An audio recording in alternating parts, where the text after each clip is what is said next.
మరొకసారి దేవుని యొక్క వర్తమానాన్ని తెలియజేయడానికి ఇచ్చిన అవకాశం బట్టి సోదరులకి వందనాలు తెలియజేస్తున్నానండి. ఆసక్తిగా శ్రద్ధగా ఓపికగా వింటున్న మీ అందరికీ కూడా వందనాలు తెలియజేస్తున్నాను. ఒక మనిషి ప్రయాణం చేస్తుంటే కంటిన్యూగా 5 కిలోమీటర్లు నడిచాడు అనుకోండి, ఏమవుతుంది? అలసిపోయి కొద్దిసేపు ఎక్కడైనా కూర్చోాలనుకుంటాడు కదా. కాబట్టి ఆత్మీయ జీవితంలో మనము అలుపు అనేది ఈ దేహానికే ఉంటుందండి. ఈ అలసిపోవడం దేనికి ఉంటుంది? దేహానికి ఉంటుంది. కానీ ఆత్మకు అలుపు అనేది ఉండదండి. అయితే ఇక్కడ మనము దేవుడు మనకిచ్చిన గ్రంథంలో నుంచి విషయాలు నేర్చుకునే విషయంలో మనకు ఎప్పుడు కూడా అలుపు అనేది రాకూడదు. తర్వాత కొన్ని ఫోన్లకి ఒక 10 పాఠాలు అలాంటివి ఏమైనా నింపేస్తే, పెద్ద పెద్ద మూవీస్ లాంటివి నింపేస్తే అది ఏమంటారు, మెమరీ కార్డ్ అనేది ఫుల్ అయిపోతుంది. మనిషికి దేవుడు ఇచ్చిన మెమరీ ఏదైతే ఉందో అది ఎన్ని రోజులకు ఫుల్ అయిపోతుందండి? చిన్నప్పటి నుంచి చనిపోయేంత వరకు నింపుతూనే ఉండండి, అది ఇంకా ఖాళీగానే ఉంటుంది. ఎవరు అబ్దుల్ కలాం గురించి చెప్పారు. ఆయన చాలా పుస్తకాలు చదివాడు, ప్రపంచంలో అన్ని బుక్స్ ఏమో చదివాడని చెప్పి ఆయన చెక్ చేస్తే 0.5 ఏమో నిండింది ఆయన అన్నట్టు ఏదో అన్నారు. అంటే దేవుడు 100% మెమరీ మనకు పెట్టాడు. అది ఎంత ఉంది ఎవరికి తెలియదు. చనిపోయేంత వరకు చదువుకుంటూ పోయినా ఇంకా అది ఖాళీగానే ఉంటుంది. అయితే యేసు దేవుని కుమారుడు అనే విషయాన్ని మనం నేర్చుకుంటున్నాం. ఇంతవరకు సోదరులు చక్కగా చాలా సంగతులు మనకు తెలియజేశారు. మనము మధ్యాహ్నం ఉదయం నేర్చుకున్నటువంటి పాఠాన్ని కంటిన్యూగా ఒక పాయింట్ మనము ఆపాం. సృష్టించబడినవాడు దేవునికి కుమారుడై ఉంటాడు, ఆయనకు దేవత్వము ఉండదు. దత్త స్వీకారం వల్ల కుమారులైతే వారు కుమారులై ఉంటారు, కానీ వారికి కూడా దేవత్వము ఉండదు. కానీ యేసుక్రీస్తు గురించి అద్వితీయ కుమారుడు అని చెప్పబడింది. అద్వితీయ కుమారుడు. ఈ కుమారత్వము ఎవరికి లేదు కాబట్టి ఆయన మాత్రమే ఏకైక. దేవుడు గురించి ఏం చెప్పబడిందంటే అద్వితీయ దేవుడు. యేసుప్రభు గురించేమో అద్వితీయ కుమారుడు. అలాంటి దేవుడు ఎవరు లేరు, ఇలాంటి కుమారుడు కూడా ఎవరు లేరు అని చెప్పాడు అనమాట. ఇప్పుడు అద్వితీయ కుమారుడు అనే ఈ పదము మనము గ్రంథంలో నుండి నేర్చుకుని పోయే ముందుగా యేసుక్రీస్తుకు కొన్ని కుమారత్వము అనే పదాలు వాడబడ్డాయి. అందులో మొదటిది ఏంటంటే ఆయన అబ్రహాము కుమారుడు అని చెప్పబడ్డాడు. ఎవరి కుమారుడు అన్నాడు?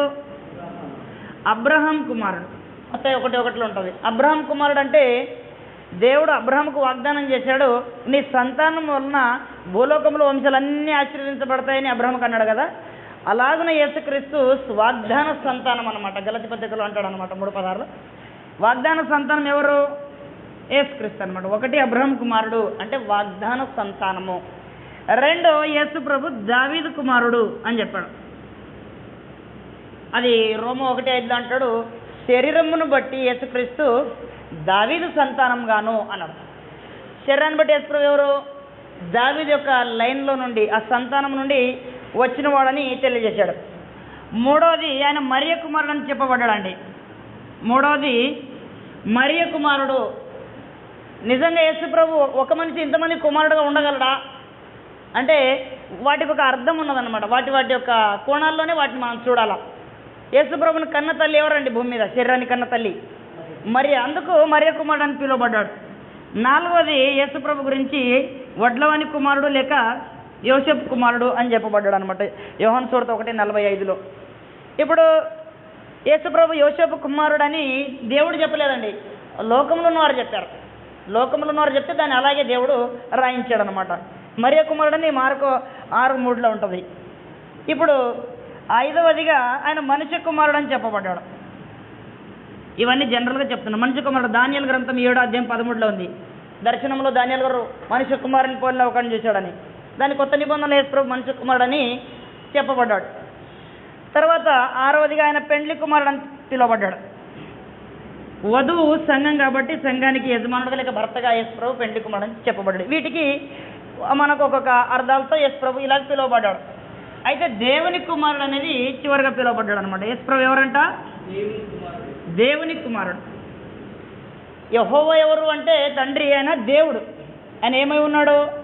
దేవుడు. యేసు ప్రభులో దేవత్వం ఉంది. ఆ దేవత్వం బట్టి ఆయన ఎవరై ఉన్నాడు? యేసు ప్రభు కూడా దేవుడు. ఒక దేవుడు మరొక దేవునికి ఏమై ఉన్నాడు? అసలు ఆ అవకాశం ఉందా? పుట్టుక లేనివాడు, మరణం లేనివాడు, ఆది లేనివాడు, అంతం లేనివాడు, మరొక వ్యక్తి పుట్టుక లేనివాడు, మరణం లేనివాడు, ఆది లేనివాడు, అలాంటి ఒకరికొకరు ఎలా తండ్రి కొడుకులు అవుతారు? అవకాశం ఉందా? మనం ఎంతగా ఆలోచన చేసినా ఒక దేవుడు ఇంకొక దేవుడికి కుమారుడు కాలేడు. కానీ గ్రంథంలో ఒక ప్రత్యేకమైన కోణంలో చెప్పబడ్డాడు కుమారత్వం అనేది. దాన్ని మనము ఈ కొద్దిసేపట్లో దాన్ని మనము నేర్చుకోవడానికి ప్రయత్నం చేద్దాం. 3 సంగతులు ఉన్నాయండి. 1 యేసు ప్రభు వాగ్దానమును బట్టి కుమారుడు. వాగ్దానమును బట్టి 1 వాగ్దానమును బట్టి, 2 నిబంధనను బట్టి, 2 నిబంధనను బట్టి, 3 ప్రమాణమును బట్టి. ఈ మూడుటిని కలిపి ఇప్పుడు మనము చూడబోతాం. 2 సమూయేలు 7వ అధ్యాయము 12 నుంచి యేసుక్రీస్తు దేవుని కుమారుడు అనేది 1 వాగ్దానమును బట్టి, 2 నిబంధనను బట్టి, 3 ప్రమాణమును బట్టి. వీటిని మనము కనుక క్లియర్గా అర్థం చేసుకోగలిగితే యేసుక్రీస్తు దేవుని కుమారుడు ఎలా అయ్యాడు అనేటువంటి సంగతి మనకు అర్థమవుతూ ఉంది. దేవుడు ప్రమాణం గురించి ముందుగా ఒక వచనం చదువుదాం, తర్వాత సమూయేలు 2వ గ్రంథానికి వద్దాం. ముందుగా మనం చూడాల్సింది ఏంటంటే హెబ్రీయులకు 6వ అధ్యాయము 17-18 వచనాలను మనం ముందుగా గమనిద్దాం. హెబ్రీయులకు 6వ అధ్యాయము 17-18 వచనాలు. అక్కడ ఏ విధంగా తెలియజేస్తున్నాడు అంటే, ఇదిగో ఈ మాట రాయబడింది. ఈ విధంగా దేవుడు తన సంకల్పము నిశ్చలమైనదని ఆ వాగ్దానమునకు వారసులైన వారికి మరి నిశ్చయంగా కనపరచవాలని ఉద్దేశించిన వాడై తాను అబద్ధమాడజాలని 2 సంగతులను బట్టి. దేవుడు అబద్ధమాడని ఎన్ని సంగతులు ఉన్నాయంట? 2 సంగతులు. దేవుడు అబద్ధమాడని సంగతులు ఎన్ని ఉన్నాయి? అబద్ధమాడజాలని 2 సంగతులు. ఆ 2 సంగతులు ఏంటి? 1 కింద చెప్తున్నాడు, మన ఎదుట ఉంచబడిన నిరీక్షణము చేపట్టుటకు శరణాగతులు మనకు బలమైన ధైర్యం కలిగినట్లు ప్రమాణం చేసి వాగ్దానం దృఢపరచును. ఏంటి ఆ 2 సంగతులు? మొదటిది ఏంటంటే ప్రమాణము. మొదటిదేంటి? ప్రమాణం. 2వది వాగ్దానం. దేవుడంట అబద్ధం ఆడలేడు. కొన్ని విషయాన్ని మనం ఆలోచన చేద్దాం. అబద్ధం ఆడజాలని 2 సంగతులు అన్నాడు. ఎప్పుడైతే ఒక మనిషి తన మాటను ఇది నిజం అని చెప్పడానికి ఒట్టు పెడుతుంటాడు. కొంతమంది అమ్మతోడు బ్రదర్ అంటే ఏం చెప్పాలనుకుంటున్నారు? అది నిజమని ఒప్పించడానికి ప్రయత్నం చేస్తూ ఉంటారు. నా మీద ఒట్టేసుకొని చెప్తున్నా, లేకపోతే నా బిడ్డ మీద ఒట్టేస్తున్నా అని వాళ్ళు అంటున్నారు. అంటే అది ఏదో నిజం, అది నిరూపించాలనే ఉద్దేశంతో ఒట్టు పెడతాడు. ఒట్టు అనేది, ఆ ప్రమాణం అనేది ఎందుకు చేస్తారంటే ఒక మాటను అది నిలబెట్టుకోవడానికి, లేక అది నిజం అని చెప్పడానికి వాడుతుంటారు. దేవుడు అబద్ధమాడజాలని సంగతులు ఏమైనా ఉన్నాయి బైబిల్లో అంటే 2 సంగతులు. 1 వాగ్దానం చేశాడు అనుకోండి, అది క్యాన్సిల్ కాదు. ప్రమాణం చేసి ఒట్టు పెట్టుకున్నాడు అనుకోండి దేవుడు, అది క్యాన్సిల్ కాదు. ఒట్టు పెట్టొద్దు అన్నాడు. మనకు తల తోడనొద్దు అన్నాడు. ఎందుకంటే వెంట్రుకలు తెల్లగా నల్లగా మనం చేయలేము. ఆకాశం తోడొద్దు, అది మంది కాదు. భూమి తోడనది, ఇది మంది కాదు. అంటే మనదంటే ఏమీ లేదు కాబట్టి మనం ఒట్టు పెట్టొద్దు. దేవుడు మాత్రము తన పరిశుద్ధత తోడని ఒట్టు పెట్టింది. అసలు దేవుడు ఒట్టు పెట్టొచ్చా? అయినా దేవుడు ఒట్టు పెట్టి చెప్పిన సంగతి ఉంది గ్రంథంలో. దాన్ని మనం చూద్దాం. దేవుడు ఒట్టు పెట్టుకొని చెప్పాడంటే ఖచ్చితంగా ఏదో గొప్ప సంగతి అందులో ఉంది. ఇప్పుడు 2వ సమూయేలుకు మనం వద్దాం. 2వ సమూయేలు 7 గ్రంథము, సమూయేలు 2వ గ్రంథం 7వ అధ్యాయంలో 12 నుంచి మనం చదువుతాం. ఇక్కడ దావీదుతో దేవుడు సంగతులు తెలియజేస్తున్నాడు. నీ దినములు సంపూర్ణములగినప్పుడు నీవు నీ పితరులతో కూడా నిద్రించిన తర్వాత. ఇప్పుడు ముసలుడైపోయాడు దావీదు. వృద్ధుడైన దావీదు గురించి ఏం చెప్తున్నాడంటే, నీ దినములు సంపూర్ణమైనప్పుడు. మనిషి దినాలు ఎప్పుడు సంపూర్ణమైతే? చనిపోయేటప్పుడే కదా. ఈ భూమి మీద పనులన్నీ రోజులన్నీ గడిచిపోయి ముగించి వెళ్ళిపోయే రోజులు అవి. నీ దినములు సంపూర్ణమైన తర్వాత నువ్వు చనిపోతావు, పితరుల దగ్గరికి వెళ్ళిపోతావు దావీదు. కానీ నెక్స్ట్ మాట, నీ తర్వాత నువ్వు నిద్రించిన తర్వాత అంటే పడుకున్న తర్వాత అని కాదు, చనిపోయిన తర్వాత. నీవు నిద్రించిన తర్వాత నీ గర్భములో నుండి వచ్చిన నీ సంతతిని హెచ్చించి రాజ్యం అతనికి స్థిరపరచదను. చాలామంది సొలొమోను అనుకున్నారు. సొలొమోను దావీదు నిద్రించే సమయానికి లేక ఆయన రాజుగా చేయాలని చెప్పే సమయానికి బతికే ఉన్నాడు. ఇది నిద్రించిన తర్వాత సంగతి, ఫ్యూచర్ గురించి మాట్లాడుతున్నాడు. ఏమంటున్నాడు 13లో, నీ సంతతిని హెచ్చిస్తాను, అతడు నా నామఘనత కొరకు ఒక మందిరమును కట్టించును, అతని రాజ్య సింహాసనము నేను నిత్యముగా స్థిరపరచదను, నేను అతనికి తండ్రినే ఉండును, అతడు నాకు కుమారుడై ఉండును. కింద 16లో నీ మట్టుకు నా సంతానమును నీ రాజ్యమును నిత్యము స్థిరమగును, నీ సింహాసనము నిత్యము స్థిరపరచబడును. 2 సంగతులు చెప్పాడు. ఏమన్నాడంటే, ఒకటి సంతానం గురించి మాట్లాడాడు, 2 సింహాసనం గురించి మాట్లాడాడు. ఇది మనకు కనుక అర్థం కాకపోతే ఈ దేవుని కుమారత్వం గురించి మనకు ఎప్పటికీ అర్థం కాదు. యేసు దేవుని కుమారుడు ఎలా అయ్యారు ఏంటి అనేది తెలియాలంటే కీలకమైన విషయాలు ఇవే. యేసుక్రీస్తు దేవుని కుమారుడు ఎలా అయ్యారంటే ఇక్కడ 2 సంగతులు చెప్పాడు. సంతానము ఎంతకాలం ఉంటుందంటే శాశ్వతంగా ఉంటుంది అన్నాడు. 89 కీర్తనలో ఒకసారి చదువుదాం. 89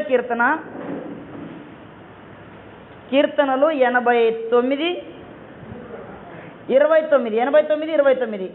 శాశ్వతం వరకు అతని సంతానమును, ఆకాశం ఉన్నంత వరకు అతని సింహాసనమును నేను నిలిపెదను. సంతానము ఎంతకాలం ఉంటుందంటే అండి శాశ్వత కాలము. సింహాసనం ఎంతకాలం ఉంటుందంటండి?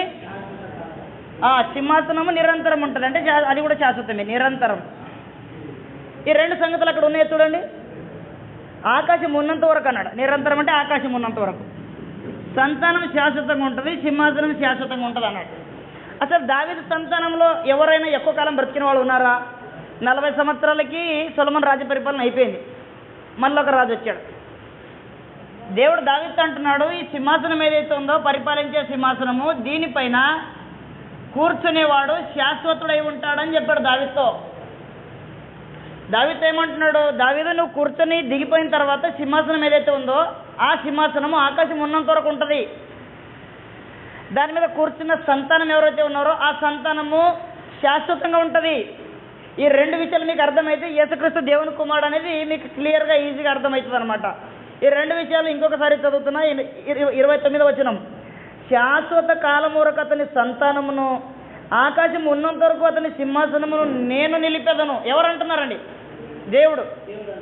నేను నిలుపుతా అంటున్నాడు.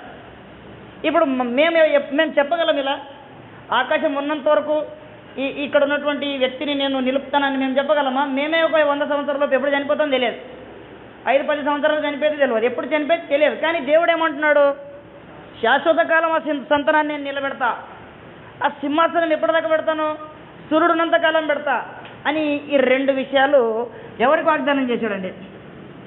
దావీదుకు వాగ్దానం చేశాడు. దావీదుకు నిబంధన చేసుకున్నాడు. ఇప్పుడు వాగ్దానము నిబంధన. వాగ్దానం దేన్ని అంటారు? మాకు చాలామంది ఎలక్షన్ ముందు ఏం చేస్తారండి, పార్టీ వాళ్ళు వచ్చి వాగ్దానం, నన్ను గెలిపిస్తే మీకేమొస్తుంది, 3 ఎకరాల భూమి వస్తుంది అన్నారు అనుకోండి, లేక డబుల్ బెడ్రూమ్ ఇల్లు వస్తుంది. 3 ఎకరాల భూమి గెలిచిన తర్వాత వాళ్ళు దిగిపోతారు, కానీ ఏం రాదు, వాళ్ళు చెప్పింది రాదు. అంటే మనుషులు వాగ్దానం చేస్తారు కానీ దాన్ని నిలబెట్టుకోరు. దేవుడు వాగ్దానం చేశాడు, నిబంధన చేశాడు, దీన్ని స్థాపించడానికి ప్రమాణం చేశాడు. అక్కడే చూడండి 89 కీర్తనలోనే ఇక్కడ 34వ వచనం నుంచి చదువుదాం, అది 37లో ఉంటుంది. 34 నుంచి వెళదాం. నా నిబంధనను నేను రద్దుపరచను, నా పెదవుల గుండా బయలువెళ్ళిన మాటను మార్చను, అతని సంతానము శాశ్వతముగా ఉండనని ఇంతకుముందు చెప్పాడు, అతని సింహాసనము సూర్యుడు ఉన్నంతకాలము నా సన్నిధిని ఉండనని ఇంతకుముందు చెప్పాడు. మళ్ళీ ఏమంటున్నాడు, చంద్రుడు ఉన్నంతకాలం అది నిలుచును అని చెప్పాడు. 37లో కంటిన్యూ, మెంట నుండి సాక్షి నమ్మకముగా ఉన్నట్టు అది స్థిరపరచబడనని నా పరిశుద్ధత తోడని నేను ప్రమాణము చేసి తిని, దావీదుతో నేను అబద్ధమాడను. యేసు ప్రభు 1 వాగ్దానం చేశాడు యేసు ప్రభుని గురించి, 2 నిబంధన చేశాడు, 3వది ప్రమాణం చేశాడు. యేసుక్రీస్తు దేవునికి కుమారుడు కావడానికి ఇదిగో ఈ విషయాలు చెప్పాడు. మన హెబ్రీయులకు 6:18 ఏం చదువుకున్నాము? దేవుడు అబద్ధం ఆడజాలని నిశ్చలమైన 2 సంగతులు. 1 వాగ్దానం చేశాడా, గ్యారంటీగా అది నెరవేరుతుంది. 2 ప్రమాణం చేశాడంటే ఖచ్చితంగా అది జరిగి తీరాల్సిందే. అందుకంటున్నాడు ఈ 2 విషయాల్లో నేను చాలా జాగ్రత్తగా దేవుడు దాన్ని నెరవేరుస్తాడు. అబ్రాహాముకి 100 సంవత్సరాల తర్వాత నీకు సంతానం ఇస్తానని మాట ఇచ్చాడు, చేశాడా? నెరవేర్చాడా? నెరవేర్చాడు. భూమి మీద ఉన్న అన్ని వంశాలు నీ సంతానంలో ఆశీర్వదిస్తాను మాట ఇచ్చాడు. నెరవేర్చాడా? నెరవేర్చాడు. తర్వాత నీ సంతానానికి కనాన్ దేశం ఇస్తాను మాట ఇచ్చాడు అబ్రాహాముకి. అబ్రాహాము చనిపోయాడు. 400 సంవత్సరాలు గడిచిపోయింది.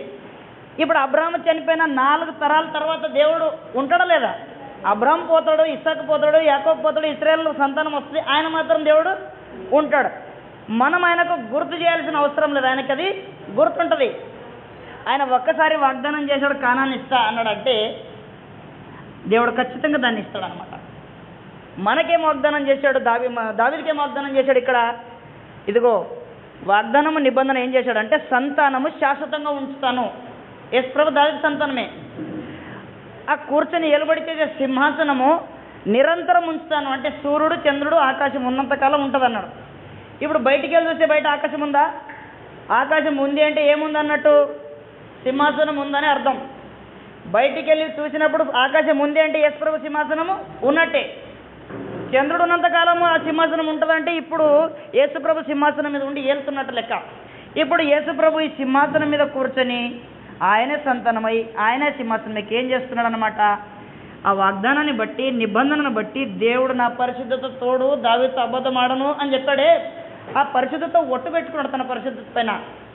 అలాగున దేవుడు ఏం చేశాడంటే దావీదుకు చెప్పాడు, ఇదిగో ఈ సంతానము నా సింహాసనం మీద కూర్చొని ఏం చేస్తాడంటే మీకా 5:2 ప్రకారంగా దేవుని ప్రజలను దేవుని కొరకు ఏల్తాడు. ఆ పదాలు గుర్తుపెట్టుకోండి. ఎవరి ప్రజలు? దేవుని ప్రజలు. ఎవరి కొరకు? దేవుని కొరకు. దేవుని ప్రజలను దేవుని కొరకు పరిపాలించువాడు దేవుని కుమారుడు. దేవుని ప్రజలను దేవుని కొరకు పరిపాలించువాడు దేవుని కుమారుడు. ఇప్పుడు దేవుని కుమారుడు అనే మాట ఇక్కడ మన గ్రంథం మీకా 5:2 ఒకసారి చదువుదాం దాన్ని. మీకా 5:2 ఎఫ్రాతు బెత్లెహేమా, యూదవారి కుటుంబంలో నీవు స్వల్ప గ్రామమైనను ఇశ్రాయేలీయులు నా ప్రజలను ఏలుబోవాడు నీలో నుండి వచ్చును. పురాతన కాలం మొదలుకొని శాశ్వత కాలం వరకు ఆయన ప్రత్యక్షమగుచుండెను. ఇక్కడ ఏమంటున్నాడు? ఇశ్రాయేలీయులను ఏలుబోవాడు. అంతకుముందు నా కొరకు అనే మాట ఉంది చూడండి. నా కొరకు ఇశ్రాయేలీయులను ఏలుబోవాడు నీలో నుండి వచ్చును అంటే దేవుని కొరకు దేవుని ప్రజలను ఏలేవాడు దావీదు సంతానం నుండి, స్త్రీ సంతానం నుండి, బెత్లెహేము నుండి వస్తాడు. ఆయన దేవునికి కుమారుడై ఉంటాడు. ఈ వాగ్దానము ఈ నిబంధన ఎవరితో చేసుకున్నాడు? దేవుడు దావీదుతో చేశాడు అనమాట. అలాగే దావీదుకు చేసిన వాగ్దాన నిబంధన బట్టి దేవుని కుమారుడు అయ్యాడు తప్ప యెహోవా ఆల్రెడీ దేవుడుగా ఉన్నాడు అని ఎవరు దేవుడు చేయలేదు. యేసుప్రభు దేవుడుగా ఉన్నాడు అని ఎవరు దేవుడు చేయలేదు. వారు స్వతహాగా దేవుడు అనమాట. ఒక దేవుడు మరొక దేవునికి కుమారుడై ఉండే అవకాశం ఉందా? ఒక నిత్యుడు ఇంకొక నిత్యునికి కుమారుడయ్యే అవకాశము లేదు. ఒక శాశ్వతుడు మరొక శాశ్వతునికి కుమారుడై ఉండే అవకాశము లేదు. ఈయన ఎంతకాలం నుంచి ఉంటే ఆయన అంతకాలం నుంచి ఉన్నాడు. అసలు నువ్వు శాశ్వతుడే, నేను శాశ్వతుడిని, నువ్వు నేను నీకు కుమారుడు అవ్వడం ఏంటి, నువ్వు నాకు తండ్రి అవ్వడం అంటే అడుగుతారు. అలాగే శాశ్వతంగా ఉండే వ్యక్తి మరొక శాశ్వతంగా ఉండే వ్యక్తి తండ్రి కొడుకులు అని చెప్పేవాళ్ళు ఎంత పొరపాటు చేస్తున్నారు గమనించండి. నిత్యత్వం నుంచే కుమారుడు అని చెప్తున్నారు. నిత్యత్వం అంటే భూమి పుట్టక ముందు దేవుడు అనాదిలో తండ్రి కుమారులు ఉన్నారు, పరిశుధాత్మ కూడా ఉన్నాడు. ఆ కుమారుడు అనే మాట ఆ దేవుడు లోకమును ఎంతో ప్రేమించను, తనకు అద్వితీయ కుమారునిగా పుట్టినవాని అనే మాట వాడాడు. కొన్ని చోట్ల అయితే తన కుమారుని పంపెను అనే మాటలు ఉంటాయి. వాళ్ళు ఏమంటున్నారు? కుమారుని పంపెను. ఇది జాగ్రత్తగా గమనించండి. ఇప్పుడు ప్రస్తుతం మేము ఎదుర్కొంటున్న విషయాలు అవి. కుమారుని పంపెను అంటే కుమారుడుగా ఉంటేనే కదా వస్తాడు. మీరేమో వచ్చిన తర్వాత సింహాసనం ఎక్కిన తర్వాత కుమారుడు అయ్యాడు అంటున్నారు. అక్కడేమో కుమారుని పంపెనని ఉంది. ఇప్పుడు కలెక్టర్ని పంపాడంటే అర్థం ఏంటి? అక్కడ కలెక్టర్గా ఉంటేనే ఇక్కడికి పంపబడ్డాడు. కుమారుడిని పంపాను అంటే అక్కడ కుమారుడుగా ఉంటేనే ఇక్కడికి పంపబడ్డాడు అని అనుకుంటున్నారు. ఎలాగైనా మనకు శిశువు పుట్టాను అంటే మనం ఎట్లా అర్థం చేసుకున్నామో అట్లా చేసుకుంటున్నారు. యేసుక్రీస్తు 2000 పరిస్థితుల పరివర్తన వచ్చాను అంటే ఏమనుకుంటున్నారు? అప్పుడే వచ్చేసాడేమో అన్నట్టు కుమారుని పంపినా కానీ ముందే కుమారుడేమో అనుకుంటున్నారు. అయితే దానికి జవాబుగా జకర్యా 9:9 చదువుదాం. జకర్యా గ్రంథము 9:9 అక్కడ ఏం చెప్పాడంటే, సియోను నివాసులారా బహుగా సంతోషించుడి, యెరూషలేము నివాసులారా ఉల్లాసముగా ఉండుడి, నీ రాజు నీతిపరుడును రక్షణ గలవాడును దీనుడనై గాడిద పిల్లను ఎక్కి నీ యొద్దకు వచ్చుతున్నాడు. యెరూషలేమా, నీ రాజు గాడిద ఎక్కి నీ యొద్దకు వస్తున్నాడు. ఇప్పుడు చెప్పండి, యేసు ప్రభు కదా, అది వచ్చినప్పుడు నెరవేరుతుంది. మత్తయి సువార్త 21:5లో. ఇప్పుడు నీ రాజు అంటే అప్పటికి రాజయ్యాడా? ఇప్పుడు కుమారుణ్ణి పంపాను అంటే కుమారుడైతే, రాజును పంపాను అంటే ఇంక రాజు అయినట్టే కదా. ఎప్పుడు రాజు అవుతాడో అప్పుడే కుమారుడు అవుతాడు. ఎందుకంటే దేవుని కుమారుడు అంటే అర్థం ఏంటి? దేవుని ప్రజలను దేవుని కొరకు పరిపాలించేవాడు. అప్పుడు కుమారుడు అవుతాడు. దేవుని ప్రజలను దేవుని కొరకు పరిపాలించడానికి సింహాసనం ఎక్కాలా. దావీదు ఏమన్నాడు? నీవు చనిపోయిన తర్వాత నీ గర్భంలో నుండి ఒక సంతతిని హెచ్చించి శాశ్వతంగా ఉండే సంతతిని తీసుకొచ్చి సింహాసనం మీద కూర్చుండబెట్టి నేను అతనికి తండ్రిగా ఉంటాను, అతడు నాకు కుమారుడుగా ఉంటాడు అంటే మీరు ముందు నుంచి లేరా అంటే దాని అర్థం ఏంటి? ఉంటాను అంటే దేవుడు స్వయంగా చెప్తున్నాడు, నేను తండ్రిగా ఉంటా, ఆయన నాకు కుమారుడుగా ఉంటాడు. మరి నిత్యత్వం నుంచి లేరా? నిత్యత్వం నుంచి ఒకరినొకరు దేవా నా దేవా అని పిలుచుకుంటున్నారు. తర్వాత ఫ్యూచర్లో తండ్రి కుమారులు అనే పరిస్థితులు రాబోతున్నాయి. అది దావీదు దగ్గర జరిగింది. ఇప్పుడు నిత్యత్వంలో ఏముంది? దీని కొన్ని భాగాలుగా చూద్దాము. ఒకటి నిత్యత్వంలో క్రీస్తు ప్రభు బలి గురించి దేవుడు సంకల్పంలో ఉంది. రెండోది అపోస్తలుల బోధ లేదా క్రొత్త నిబంధన చట్టం గురించి దేవుని సంకల్పంలో ఉంది. మూడోది క్రీస్తు ప్రభు సంఘాన్ని స్థాపించాలా అనేది దేవుని సంకల్పంలో ఉంది. నాలుగోది సంఘము ద్వారా దేవుని నానా విధమైన జ్ఞానము లోకానికి తెలియజేయబడాలి అనేది దేవుని సంకల్పంలో ఉంది.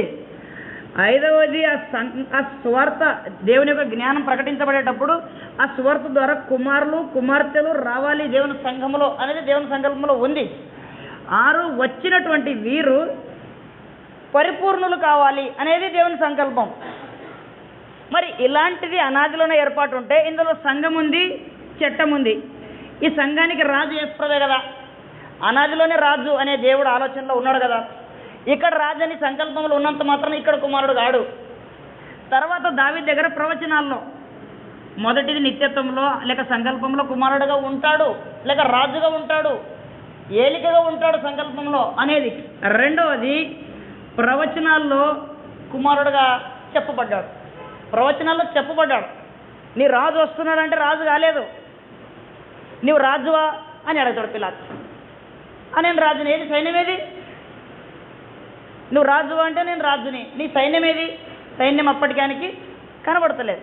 అప్పుడు ఆయన అంటాడు, నా రాజ్యము ఈ లోక సంబంధమైనది కాదు, అది పరలోక సంబంధమైనది, అలాగే ఆత్మ సంబంధమైనది, అది సమీపంలో ఉందని నేను చెప్పుకుంటూ వస్తున్నా అని చెప్పాడు. ఇప్పుడు ప్రవచనాల్లో ఏం చెప్పబడ్డాడు?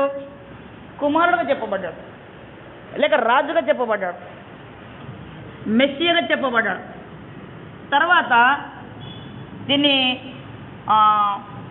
ప్రకటన అంటారు అన్నమాట. ప్రవచనం తర్వాత వచ్చేది ప్రకటన.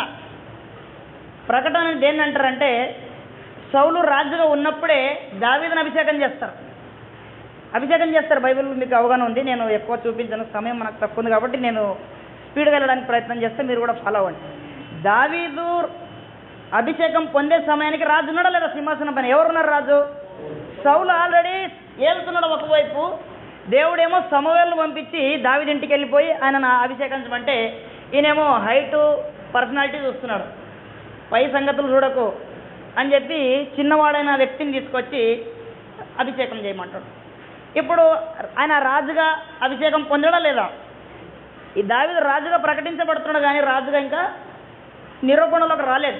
కాబట్టి యేసు ప్రభు సంకల్పంలో కుమారుడుగా ఉంటాడు, ప్రవచనంలో కుమారుడుగా చెప్పబడ్డాడు, ప్రకటన జరిగింది. నీవు నా కుమారుడవు, నేడు నిన్ను కన్నాను అనే సమయం వచ్చేంత వరకు ప్రకటన జరుగుతుందన్నమాట. ఎక్కడ? యోహాను సువార్త మత్తయి సువార్త 3:16లో బాప్తిజం పొందే సమయంలో దేవుడు ఏమన్నాడు? ఈయన నా ప్రియ కుమారుడు, ఈయనందు నేను ఆనందిస్తున్నాను అని చెప్పాడు. ఈయన నా ప్రియ కుమారుడు అని అన్నాడంటే అప్పటికే ఆయన కుమారుడే అని చెప్తున్నారు. అక్కడ ప్రకటన జరిగింది. దావీదుకి ఎలాగ ప్రకటన జరిగిందో రాజుగా అభిషేకించబడ్డాడని అలాగ ప్రకటన జరిగింది. అక్కడ నిరూపించబడలేదు, లేక పట్టాభిషేకం ఇంకా జరగలేదు, అది ప్రకటన మాత్రమే. అనౌన్స్మెంట్ జరిగిందనమాట. అంతే తప్ప ఇంకా ఆయన ఆ యొక్క సింహాసనం ఎక్కలేదు. అది నెరవేరాలంటే అధికారికంగా ఎప్పుడు నెరవేరుతుంది? దావీదు, నువ్వు మృతి పొందిన తర్వాత నీ సంతతిని హెచ్చించి నా సింహాసనం మీద కూర్చుండబెడతా. అతడు నా నిబంధన ప్రకారం, నిబంధన ఒక చేతిలో పట్టుకొని నా ప్రజల్ని నా కొరకు పరిపాలిస్తుంటాడు. అతనికి నేను తండ్రిగా ఉంటాను, అతడు నాకు కుమారుడుగా ఉంటాడు. వ్యక్తి కన్ఫర్మ్ అయిపోయింది. వ్యక్తిలో మార్పు ఉంది. ఏమైనా ఏ వ్యక్తిని మళ్ళీ ఈ వ్యక్తిని మార్చే అవకాశం ఏమైనా ఉందా? లేదు. కొంతమంది లంచం ఇస్తే ఒకరి ఉద్యోగాలు మరొకరికి చేంజ్ అయ్యే అవకాశాలు ఉన్నాయి. ఇక్కడ అలాంటివి ఏమైనా ఉన్నాయా? వ్యక్తి డిక్లేర్, నిత్యత్వంలోనే డిక్లేర్ అయిపోయాడు, క్రీస్తు బలి ఫలానా ఆయన. ప్రవచనాల్లో నీ రాజు గాడిదకి వస్తున్నాడు, వ్యక్తి ఆయనే, వ్యక్తి మారడు. ప్రకటనలో దేవుడు చెప్పేసి ఈయన నా ప్రియకుమారుడు, అంటే నా సింహాసనం ఎక్కి ఎలబోయేది ఈయనే అని ప్రకటన జరిగింది. ఆ ముందుగా పిలువబడేదాన్ని ఏమంటారంటే ప్రతిపాదన అంటారు. ప్రతిపాదన అంటే పిలువబడుట, ముందుగా పిలువబడుట. అది ప్రతిపాదనలో కుమారుడుగా పిలువబడతాడు. కానీ తర్వాత మనందరికీ తెలిసినట్టుగా రోమపత్రిక 1:5లో నిరూపణలో కుమారుడు.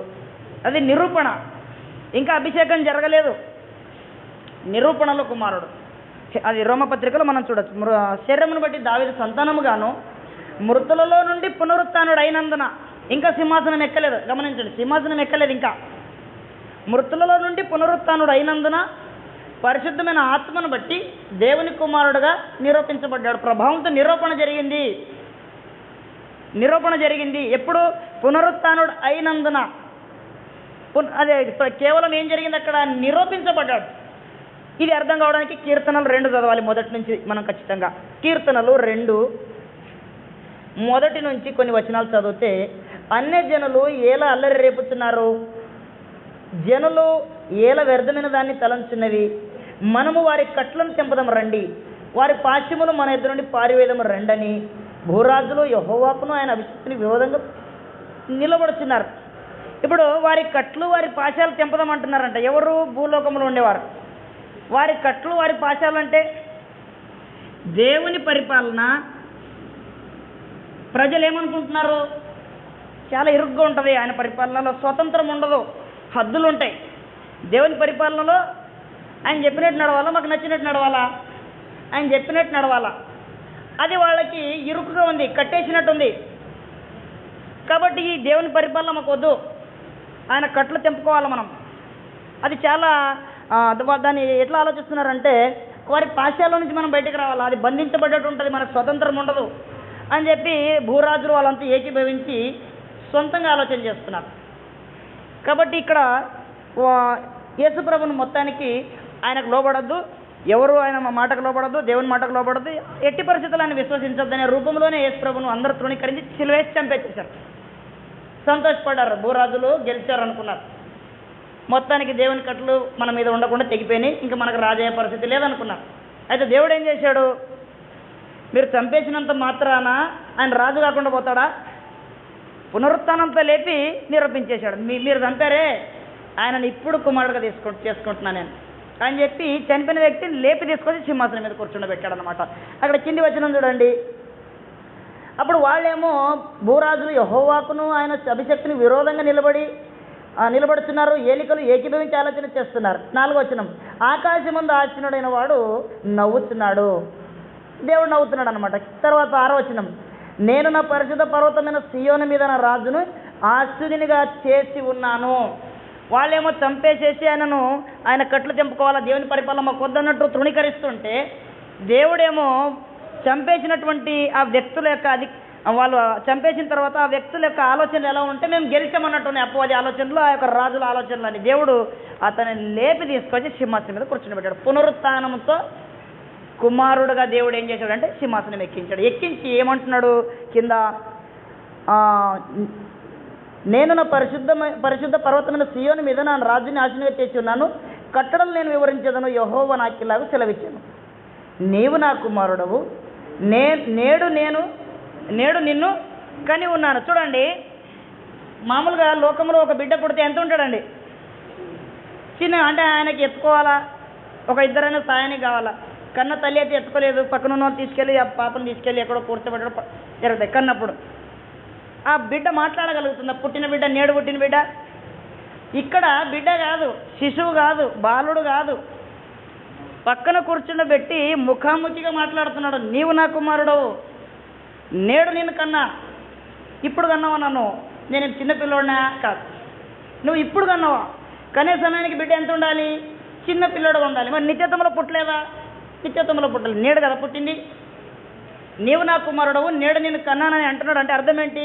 సింహాసనం మీద కూర్చుండబెట్టాడు అనమాట. కూర్చుండబెట్టి నా నా నా ఆజ్ఞల ప్రకారంగా నా ప్రజలను నా కొరకు ఏలుబడి చేయాలా అని చెప్పాడు. అప్పుడు ఆయన సింహాసనానికి ఏలుబడి చేస్తుంటే నీవు నా కుమారుడు నేడు కన్నా.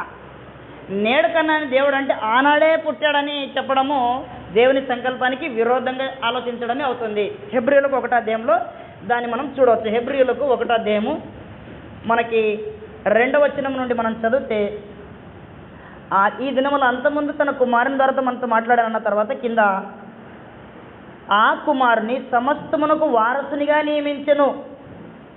సమస్తమునకు వారసుడండి, సమస్తమునకు వారసుడు. అంటే ఇంతకుముందే కుమారుడు అంటే అర్థం ఏంటి? కుమారుడు అంటేనే వారసుడని అర్థం. కుమారుడు అంటేనే వారసుడని అర్థం. ఆల్రెడీ ఇంతకుముందు నిత్యత్వంలో కుమారుడు అయితే నువ్వు ఆల్రెడీ వారసుడివే, నీకు రెండోసారి మళ్ళీ వారసుడు చేస్తున్నా అంటే ఎట్టుకుంటుందండి. అందుకు దేవుడేమో ఇంతకుముందు వారసుడు కాదాయన, ఇంతకుముందు కుమారుడు కాదాయన. ఈరోజు స్పెషల్గా దేవుడు ఏమంటున్నాడంటే, పరలోకము నా ఆస్తి, భూమి మీద ఉన్నటువంటి ప్రజలు నా ఆస్తి, పరలోకము భూలోకము నా యొక్క అధికారం కింద పనిచేస్తున్నాయి, పాతాళ లోకం అని. ఇప్పుడు ఏం చేస్తున్నా అంటే సమస్తాన్ని నీ చేతికి అప్పగిస్తున్నా, ఇప్పుడు నువ్వు పరిపాలించాలా. సమస్తానికి వారసుడిగా నియమిస్తున్నాను దేవుడు ఆయనకు 3 లోకాలకు అధిపతిగా నియమించాడు. అప్పుడు యేసు ప్రభు వారు సింహాసనం మీదకి ఎక్కారన్నమాట. ఆ రోజు సమస్తానికి వారసుడు అయ్యాడు. వారసుడు అంటే దేవుని సింహాసనానికి వారసుడు, లేక పరిపాలించువాడు. అలాగే దేవుని కుడిపార్శ్వన కూర్చున్నాడు అనమాట. తర్వాత కింది వచనాల్లో 3వ వచనం, ఆయన దేవుని మహిమ యొక్క తేజస్సును ఆయన తత్వం యొక్క మూర్తిమంతమునై ఉండి తన మహత్తు గల మాట చేత సమస్తమును నిర్వహించుతూ. సమస్తమును నిర్వహించుతూ అంటే పరిపాలన చేసేటువంటి కార్యక్రమాన్ని సూచిస్తుంది. మహత్తు గల మాట చేత ఎవరండి నిర్వహించేది? ఇప్పుడు యేసు ప్రభు తన మహత్తు గల మాట చేత సమస్తాన్ని ఏలుతున్న మహాఘనుడు యేసు ప్రభు వారు ఏలుతున్నాడు అనమాట. తర్వాత దేవదూతల కంటే ఎంత శ్రేష్టం, పైన ఒక మాట వదిలేశారు, పాపముల విషయంలో శుద్ధీకరణ తానే చేసి. పాపముల విషయంలో శుద్ధీకరణ ఎక్కడ జరిగిందండి? సిలువలో. ఇక్కడ లైన్ గమనించండి. సిలువలో పాపముల విషయంలో శుద్ధీకరణ సిలువలో చేసి ఎప్పుడైతే సమాజం నుంచి బయటికి వచ్చాడో పైకి వచ్చాడు పరలోకానికి పునరుత్థానుడై. వచ్చిన తర్వాత కింద లైన్, దేవదూతల కంటే ఎంత శ్రేష్టమైన నామం పొందెనో వారికంటే అంత శ్రేష్ఠుడై. దూతలపైన అధికారం వచ్చింది, శక్తులపైన ప్రధానులపైన అన్నాడే అది అనమాట. దూతలపంటే శ్రేష్టమైన నామం అంటే అధికారం పొందాడు అనమాట. వారిపైన అధికారం పొంది ఉన్నత లోకమందు మహామహుడకు దేవుని కుడిపార్శ్వన. ఆయన మామూలు మహుడు కాదు, మహామహుడు, మహామహిమ గలవాడు, అత్యున్నతుడు. ఈ అత్యున్నతుడు అనే దానికి కూడా కొంతమంది ఇబ్బంది పెట్టేశారు. అసలు అత్యున్నతుడు ఎవరో తెలుసు? అక్కడ యెషయా గ్రంథం 6వ అధ్యాయంలో యేసు ప్రభు అంటున్నారు. దీన్ని క్లియర్ చేసుకుని ముందుకు వెళదాం. యెషయా గ్రంథం 6వ అధ్యాయంలో ఏముందంటే, అత్యున్నతమైన సింహాసనమునందు ప్రభు ఆశీనుడై ఉంట చూశాడంట. ఆ వచనాన్ని తీసుకుని అది యెహోవా కాదు యేసు ప్రభు అని చెప్పడం మొదలుపెట్టారు. దానికి రాంగ్ కనెక్షన్ ఎక్కడ ఇచ్చారంటే యోహాను సువార్త 12వ అధ్యాయం. అసలు అది ఎట్టి పరిస్థితుల్లో జంట కుదరదు వచనాలు, అయినా కుదిరించడానికి ప్రయత్నం చేశారు. చూద్దాం.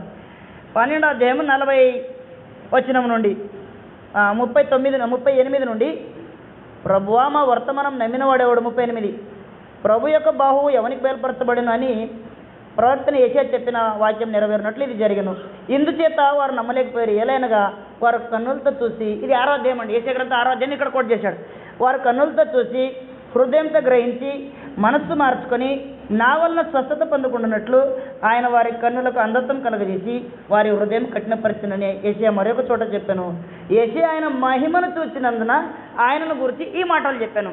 ఇప్పుడు అత్యున్నతమైన సింహాసనం మీద యెహోవా దేవుడని మీరు అంటున్నారు, యెషయా ఆయన మహిమ అంటే యేసు ప్రభు మహిమ చూశాడని ఇక్కడ ఉంది అని చెప్పి కన్ఫ్యూజ్ చేయడానికి ట్రై చేశారు. అక్కడ ఈజీగా 2 వచనాలు కోట్ చేశాడండి. వారు అనే పదము గమనించండి, మీకు ఈజీగా అర్థమవుతుంది. రెండవది ఆయన అనే పదాన్ని గమనించండి. ఈ 2 కనుక మనం గమనిస్తే అది మీకు తేటతెల్లమైపోతుంది. ఆయనను గూర్చి యెషయా గ్రంథం 53వ అధ్యాయంలో చెప్పాడు. వారిని గురించి 6వ అధ్యాయంలో చెప్పాడు. వారిని గురించి ఎక్కడ చెప్పాడు? ఇప్పుడు చదువుతున్నా చూడండి. మళ్ళీ వారు అనేది అండర్లైన్ చేసుకోండి. వారు కన్నులతో చూసి, హృదయంతో గ్రహించి, మనసు మార్చుకొని నా వల్ల స్వస్థత పొందుకున్నట్లు, మళ్ళీ వారు అనేది వారి కన్నులు అందతం కలుగజేసాడు, వారి హృదయం కఠినపరచాడు అని యెషయా చెప్పాడు. 6వ అధ్యాయం నుంచి కోట్ చేశాడు. వారిని గురించిన సంగతి 6వ అధ్యాయంలో. ఇప్పుడు చూడండి 38. ప్రభువా మా వర్తమానం నమ్మిన వాడేవాడు, ప్రభు యొక్క బాహువు ఎవనికి ఏర్పరచబడెను అని యెషయా చెప్పాడు. ఇది 53వ అధ్యాయం. కిందికి వచ్చి మళ్ళీ 41వ వచనం.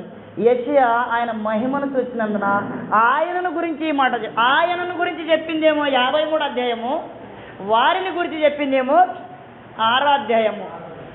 కాబట్టి అది అర్థం కాక ఏం చేశారంటే, ఇదిగో 6వ అధ్యాయంలో ఉన్నది యేసు ప్రభు. అపవాది చిన్న విషయాల్లో మనుషుల్ని దారి మళ్ళించేశాడు అనమాట. అక్కడ లేత ముక్కవలే, ఎండిన భూమిలో మొలిచిన మొక్కవలే ఆయన అతని ఎదుట పెరిగెను అని యేసు ప్రభు గురించి ఉంటుంది.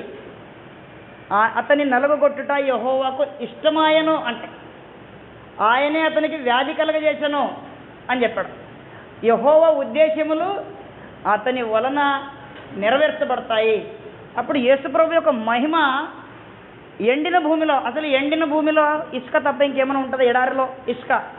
ఆత్మ సంబంధంగా రక్షణ లేని పతన స్థితిలో ఇశ్రాయేలు మొత్తం ఎండిపోయారు ఆత్మీయ జీవితంలో. ఎముకలు చూశాడు కదా, ఎండిన ఎముకలు అంటే రక్షణ లేని స్థితిలో. అలాంటి ఎడారిలో దావీదు మొద్దు నుంచి చిగురు పుట్టిందంట. ఎండిపోయిన ఎడారిలో లేత ముక్క పెరిగిందంటే ఎంత అద్భుతమైన మహిమనండి యేసుప్రభు మహిమ. లేత ముక్క నుంచి విమోచన వరకు చూశాడంట మహిమ. ఎవరు? యెషయా. ఆ విమోచన కార్యక్రమాన్ని, ప్రాణం పెట్టే కార్యక్రమాన్ని, వారికి స్వస్థత, దెబ్బలు ఈయనకి స్వస్థతలు వాళ్ళకి, దెబ్బలు ఈయనకి విడుదల వాళ్ళకి, దెబ్బలు ఈయనకి నెరవేరుస్తుంది దేవునికి మహిమ, దెబ్బలు ఈయనకి దేవుని సంకల్పం నెరవేరటం. అలాగనే యెషయా మొత్తం 6వ అధ్యాయం 53వ అధ్యాయం మొత్తం అద్భుతంగా చూసి, లేత ముక్క నుంచి విమోచన దాకా చూసి యేసు ప్రభు మహిమను చూశాను నేను. మా వర్తమానం ఎవరు వింటారనే విషయాన్ని మొత్తం నేను అంతా డిస్కస్ అంతా విన్నా అని అద్భుతంగా యేసు ప్రభు యొక్క గురించి ఆ మహిమ చూసి ఆయనను గురించి చూశాడు. వారిని గురించి మరి ఒక చోట చెప్పాడు. మరి ఒక అనే మాట కూడా ఉంది చూడండి అక్కడే. అక్కడ చూడండి ఎక్కడ అంటే 41వ వచనం. వారు కన్నులతో చూసి, హృదయంతో గ్రహించి, మనసు మార్చుకుని నా వల్ల స్వస్థత పరచబడకుండానట్లు ఆయన వారి కన్నులకు అర్థంతో కలగజేసి వారి హృదయం కఠినపరిచిన అని యెషయా మరి ఒక చోట చెప్పాను. అది మరి ఒక చోట చెప్పిందే కానీ ఆయన మహిమ గురించి చెప్పింది కాదు. కాబట్టి సోదరు దీని వల్ల అయితే ఇప్పుడు అత్యున్నత సింహాసనం మీద ఉండే ఈ తండ్రి అయిన దేవుని కుడిపార్శ్వమున యేసు ప్రభు కూర్చున్నాడు. కుడిపార్శ్వం అంటే మనలాగా దేవునికి 2 చేతులు ఉన్నాయి, ఎడమవైపు పరిశుద్ధాత్ముడు ఉంటాడు, కుడివైపు యేసు ప్రభు ఉంటాడు కాదు. అది కుడివైపు కూర్చున్నాడంటే దేవుని ప్రజలను ఏలుతున్నాడు అని దాని అర్థం. అధికారం తీసుకొని పరిపాలిస్తున్నాడు అని అర్థం. దక్షిణ హస్తం అంటే అభయ హస్తము, ఆదరించే హస్తము, పరిపాలిస్తున్నాడు అంతే తప్ప ఇంకా వేరే అర్థం దానికి ఏమీ లేదు. ఇప్పుడు మనకు అర్థమైంది యేసు ప్రభు సింహాసనం ఎక్కిన రోజు దేవుడు హెబ్రీయులకు 1వ అధ్యాయంలో మనకి ఇప్పుడు ఆ పదం చదివేస్తే క్లియర్ అయిపోతుందండి. 1వ అధ్యాయంలో ఏం చెప్తున్నాడు అంటే, మహామహుడవు దేవుని కుడిపార్శ్వమున కూర్చుని, అత్యున్నతమైన సింహాసనం దేవుని దగ్గరికి వెళ్ళిపోయి కూర్చుంటే ఆ రోజు దేవుడు అంటున్నాడు, ఏలైనగా నీవు నా కుమారుడవు, నేను నేడు నిన్ను కని ఉన్నాను అని చెప్పాడు. నీవు నా కుమారుడవు, నేడు నిన్ను కన్నానని చిన్న పిల్లోడితో ఆయన చెప్పట్లేదండి. ఒక దేవత్వం కలిగిన వ్యక్తితో చెప్తున్నాడు. ఒక గొప్పగా కనబడుతున్న ప్రభుని చూసి చెప్తున్నాడు. విమోచన కార్యం నెరవేర్చి వచ్చి కూర్చుంటుంటే గొప్ప సాధన చేసి వచ్చావు నువ్వు. లోకాన్ని జయించావు, పాపాన్ని జయించావు, సాతాన్ని జయించావు, పాతాళాన్ని జయించావు, మరణాన్ని జయించావు, శరీరాశ జయించావు, నేత్రాశ జయించావు, జోపుడంబ జయించావు, సమస్తం జయించి వచ్చి నా పక్కన కూర్చున్నావే, నీవు నా కుమారుడు, నేడు నిన్ను కన్నాను, ఇదిగో నీకు అధికారం ఇస్తున్నాను. అప్పుడు యేసుప్రభుని అభిషేకం చేసిన రోజు నేడు కన్నాను అన్నప్పుడు యేసుప్రభు దేవునికి కుమారుడు అయ్యాడు అనమాట. దేవుని కుమారుడు అంటే దేవుని ప్రజలను పరిపాలించే రాజు. దేవుని ప్రజలు ఎవరండి? భౌతికంగా భౌతికమైన ఇశ్రాయేలీలు, ఆత్మ సంబంధమైన ఇశ్రాయేలీలు. ఆత్మ సంబంధమైన ఇశ్రాయేల్ని ఏలిన వాళ్ళేమో భౌతికమైన ఇశ్రాయేల్లో నుంచి వచ్చిన వారు, ఆత్మ సంబంధమైన ఇశ్రాయేల్ని ఏలేబోయేవాడేమో యేసు ప్రభు. మీకు 5:2 అన్నాడు కదా, ఇశ్రాయేలీయులను నా ప్రజలను ఏలబోవాడు, నా కొరకు ఏలబోయేవాడు నీలో నుండి వస్తాడని చెప్పాడు. అలాగే యేసు ప్రభు దేవుని ప్రజలను పరిపాలించడానికి సింహాసనం ఎక్కాడు అనమాట. అప్పుడు యేసుప్రభు దేవునికి ఏమయ్యాడు? కుమారుడు. దేవుని కుమారుడు అంటే అర్థం ఏంటంటే దేవుని ప్రజలను దేవుని కొరకు పరిపాలించేవాడు అంతే. దాని అర్థం ఇంకొక అర్థం దాంట్లో లేదు. అదే అర్థం ఉంది యేసుప్రభు దేవుని కుమారుడు అంతే తప్ప ఇక్కడ దేవుని కుమారుడు అని ముందే చెప్పాడు, ఆ గుడ్డోడు వచ్చి దేవుని కుమారుడు అన్నాడు, దయ్యం వచ్చి దేవుని కుమారుడు అన్నది, అప్పటికే దేవుని కుమారుడు అనే భావాలు ఏమీ లేవండి. మనం తెలుసుకోవాల్సింది సంకల్పంలో రాజుగా ఉండబోతున్నాడు. ప్రవచనంలో దావీదు దగ్గర నుంచి ప్రారంభమైంది, దావీదు కుమారుడుగా ఉండబోతున్నాడు. ప్రకటన జరిగింది, ఈయన నా ప్రియ కుమారుడు నేను ఆనందిస్తున్నానని. దేవుడు నిరూపణలో పునరుత్థానంతో నిరూపించేశాడు ఈయన నా ప్రియ కుమారుడని. తర్వాత అభిషేకంతో అది సంపూర్ణంగా నెరవేర్చబడింది. యేసుప్రభు వారి అభిషేకంతో సంపూర్ణంగా దేవుని కుమారుడుగా నిరూపించబడ్డాడు.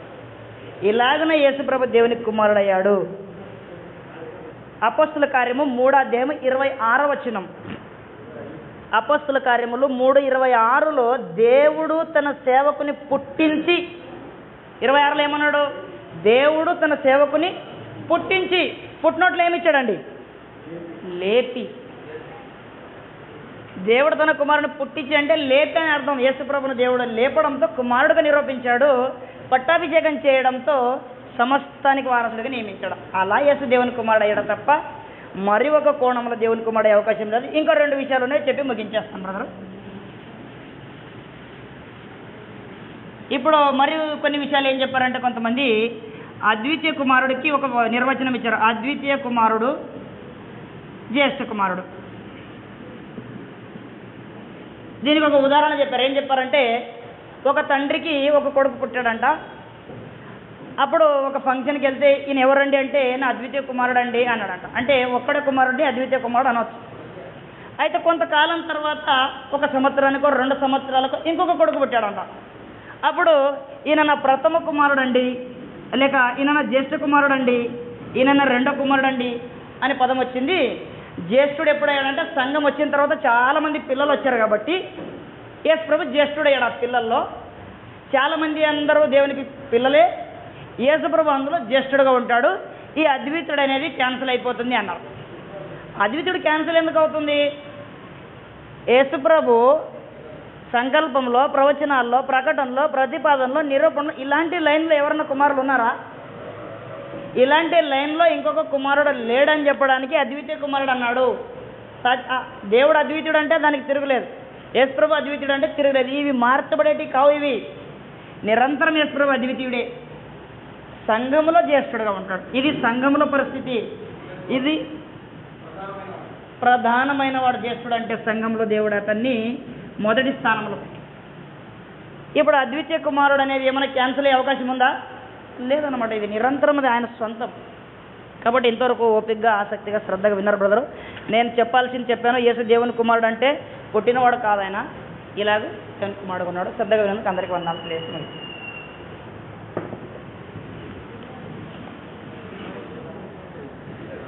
దేవుని యేసు దేవుని కుమారుడు అనేటువంటి